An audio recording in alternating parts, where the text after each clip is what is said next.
চাওক কিমান এটা দুখ লগা দৃশ্য নিজৰ ঘৰ বাৰী এৰি তেওঁলোকে ৰাষ্ট্ৰীয় ঘাইপথত তেওঁলোকে জীৱন নিৰ্বাহ কৰিছে।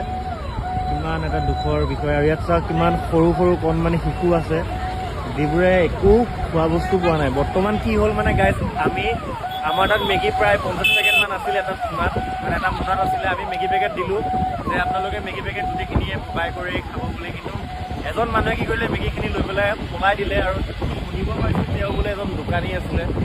কিমানখিনি সত্য নাজানো বাৰু, কিন্তু এনেকুৱা কৰিব নালাগে। যিহেতু সকলো মানুহ বানপানীত আক্ৰান্ত হৈ আছে, তেওঁলোকৰ মানে যিবোৰ খোৱা বস্তু মানুহে সহায় সহযোগিতা কৰিছে সেইবোৰ খোৱাটো মানে পাব লাগে। এনেকৈ কৰিব নালাগে মানে। এইবোৰ চাওক ৰাস্তাত নিজৰে বেয়া লাগিছে। আমি ইমান ভালদৰে থকাৰ পিছত তেওঁলোকে নিজৰ ঘৰ বাৰী এৰি এইফালে চাওক গৰু আছে, আৰু এই গৰুৰ লগতে চাওক মানুহৰ ঘৰো আছে।